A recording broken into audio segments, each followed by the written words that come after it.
तो प्रश्नावली first we में अगला क्वेश्चन है क्वेश्चन नंबर 11। किसी खेल के मैदान के चारों ओर एक वृत्ताकार पथ है। इस मैदान का एक चक्कर लगाने में सोनिया को 18 मिनट लगते हैं, जबकि इसी मैदान का एक चक्कर लगाने में रवि को 12 मिनट लगते हैं। मान लीजिए कि वे दोनों एक ही स्थान और एक ही समय पर चलना प्रारंभ करके एक ही दिशा में चलते हैं, तो कितने समय बाद वे दोनों पुनः प्रारंभिक स्थान पर मिलेंगे। तो ये हमारा क्वेश्चन है, तो हम इसको सॉल्व करते हैं। और यहाँ पर दिया क्या है कि एक चक्कर लगाने में जो सोनिया को समय लगता है वो कितना लगता है, 18 मिनट। तो यहाँ पर हम लिख देंगे एक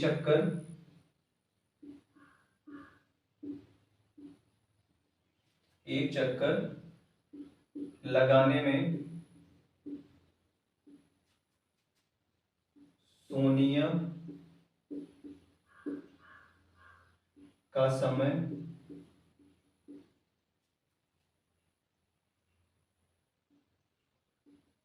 बराबर 18 मिनट। तो ये है एक चक्कर सोनिया को लगाने में समय। और उसके बाद कहा है जबकि इसी मैदान का एक चक्कर लगाने में रवि को 12 मिनट लगते हैं। रवि को कितना मिनट लगते हैं, 12 मिनट। तो यहां पर हम लिख देंगे एक चक्कर लगाने में रवि का समय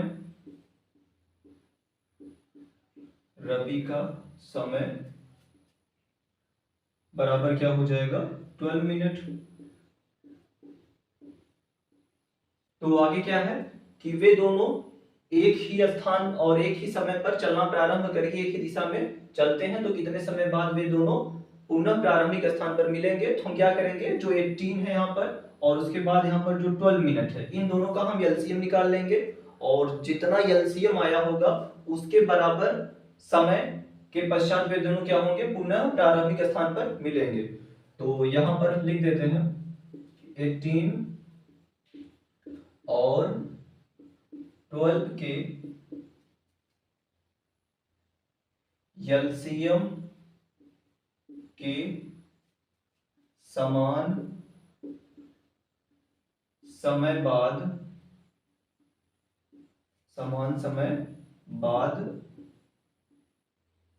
वे पुनः प्रारंभिक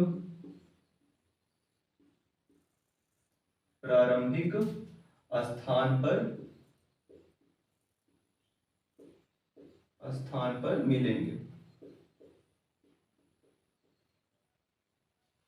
तो इसके बाद हम 18 और 12 का एलसीएम निकाल लेते हैं। तो 18 का यहाँ पर एलसीएम निकालेंगे।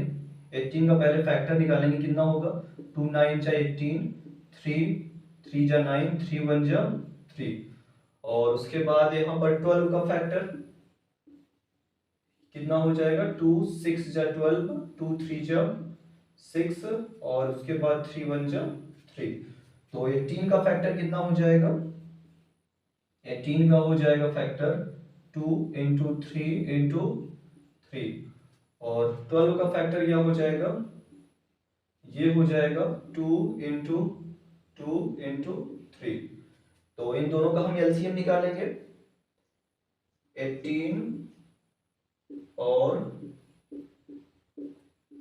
12 का एलसीएम बराबर क्या हो जाएगा, यहाँ पर जो नंबर मैच कर रहा है उसको हम 1 टाइम लिखेंगे, यहाँ पर 2 और 2, इन दोनों को मिलाकर यहाँ पर हम लिखेंगे 2। उसके बाद एक 3 यहाँ पर मैच कर रहा है, 3 और 3, तो यहाँ पर हम 3 लिख देंगे। और उसके बाद जो नंबर बचा है उसको भी लिखेंगे, यहाँ पर 3 और 2 बचा है, तो इसको भी हम यहाँ पर लिख देंगे 2 इंटू 3। तो इसका हम मल्टीप्लाई कर ले रहे हैं, 2 3 जा 6 और 6 2 जा 12, 12 3 जा कितना हो जाएगा, 36। तो क्या हो जाएगा इसका एलसीएम, 36। तो यहाँ पर वे कितने समय पश्चात वो मिलेंगे एक दूसरे को, तो 36 मिनट के पश्चात एक दूसरे को पुनः प्रारंभिक स्थान पर मिलेंगे। तो यहाँ पर लिख दे रहे हैं कि वे दोनों पुनः 36 मिनट के पश्चात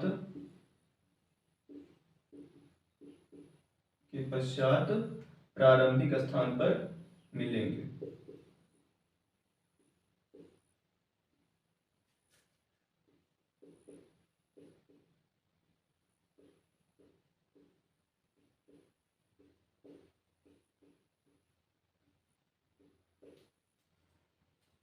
तो ये हो गया इसका आंसर। तो हमारा अगला क्वेश्चन है क्वेश्चन नंबर 12। नीचे दी गई आकृति में x तथा y के मान ज्ञात कीजिए। तो यहाँ पर नीचे एक आकृति दी है जिसमें हमें क्या करना है, x और y का मान ज्ञात करना है। तो हम इसको सॉल्व करते हैं और यहाँ पर देखते हैं कि जो y का जो फैक्टर है यहाँ पर कितना है, 5 और 13। तो यहाँ पर हम लिख देते हैं, तो y इक्वल टू क्या हो जाएगा, 5 इंटू 13, चूंकि फैक्टर है इसका। तो यहाँ से जो y की वैल्यू मिलेगी वो कितनी मिलेगी, 13, 5 में कितना हो जाएगा, 65। तो ये हो जाएगा हमारा y का वैल्यू। और उसके बाद हमें x का यहाँ पर वैल्यू निकालना है। तो x का जो फैक्टर है वो क्या है, x का जो फैक्टर है वो 3 और 195 है। 3 इंटू 195, तो हम इसको मल्टीप्लाई कर देंगे यहाँ पर। 3 5 जा 15, 1 कैरी हुआ, 3 9 जा 27, 28 2 कैरी हुआ, 3 1 जा 3 2 5 हो जाएगा। तो ये हो गया हमारा x का वैल्यू।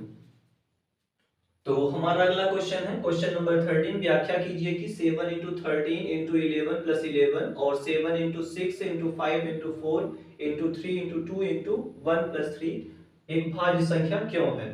तो हम इसको सॉल्व करते हैं।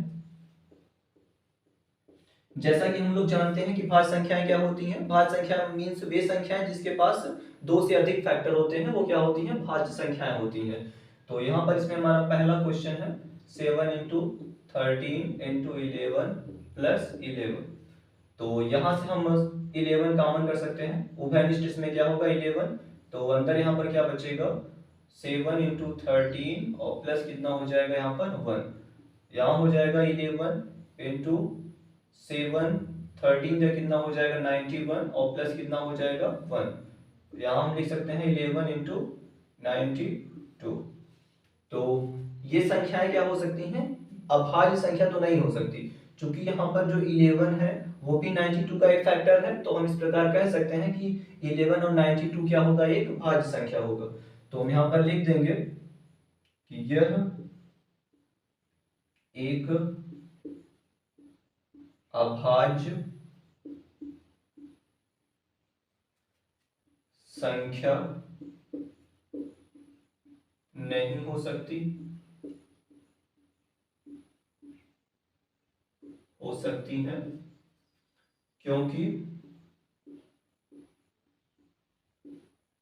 11 भी एक गुणनखंड है,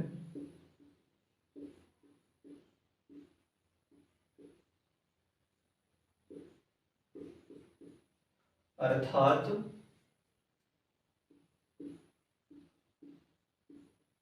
11 इंटू 92 एक भाज्य संख्या होगी।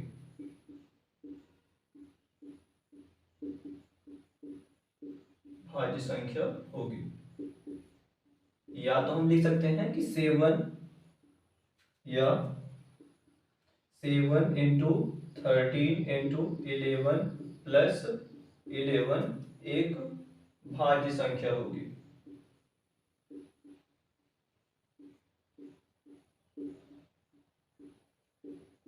भाज्य संख्या होगी।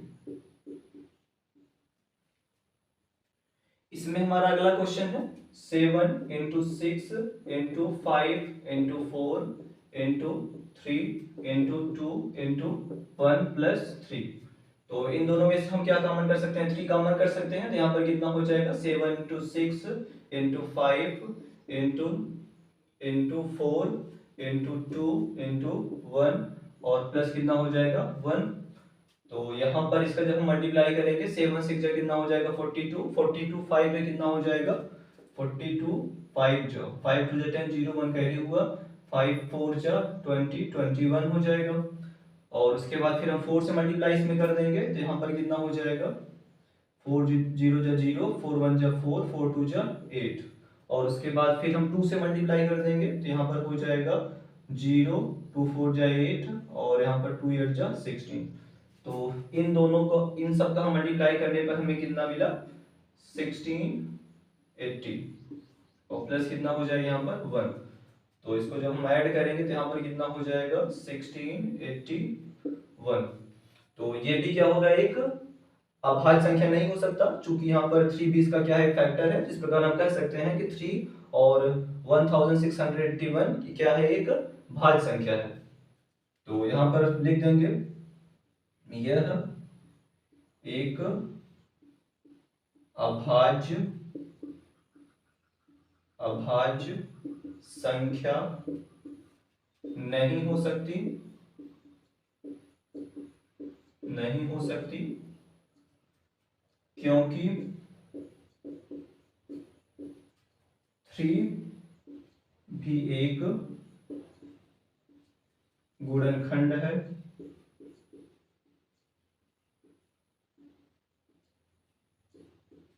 अर्थात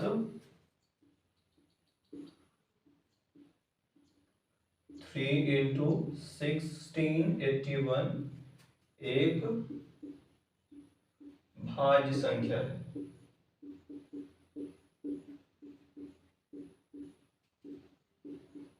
या तो हम लिख सकते हैं ये 7 या 7 into 6 into 5 into 4 into 3 into 2 into 1 plus 3 एक भाज्य संख्या है, भाज्य संख्या है।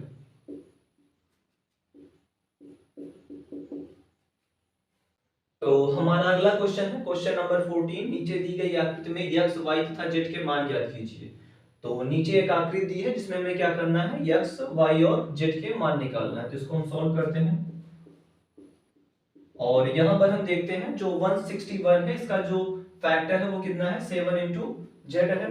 तो हम इसको इस प्रकार से लिख सकते हैं 161 इक्वल टू कितना हो जाएगा 7 into z। तो यहाँ से हम z की वैल्यू निकालेंगे, कितना हो जाएगा, z इक्वल टू हो जाएगा 161 और ये 7 इसके नीचे चला जाएगा तो यहाँ पर 7, इसको हम डिवाइड कर लेंगे तो यहाँ पर हो जाएगा 7 2 जा 14 और यहाँ पर हो गया कितना 21, 7 3 जा 21। तो z की जो वैल्यू हमें मिली वो कितनी 23। और उसके बाद हमें y की वैल्यू निकालना है। तो हम क्या करेंगे, यहाँ पर जो y का जो यहाँ पर फैक्टर होगा वो क्या है, y का यहाँ पर फैक्टर है 7 into 161। तो इसको हम मल्टीप्लाई कर लेंगे तो यहाँ हो जाएगा 7 1 जा 7 और 7 6 जा 42, 2 4 कैरी हुआ, 7 1 जा 7 4 11। तो ये हो गया y का वैल्यू। और उसके बाद हमें यहाँ पर x की वैल्यू निकालना है। तो x का फैक्टर क्या है, यहाँ पर 2 और 3381। तो हम इसको लिख सकते हैं x बराबर 2 into 3381। तो इसको मल्टीप्लाई कर लेंगे यहाँ पर। तो 2 1 जा 2, 2 8 जा 16, 1 कैरी हुआ, 2 3 जा 6, 1 7, 2 3 जा 6। तो ये हो गया x का वैल्यू।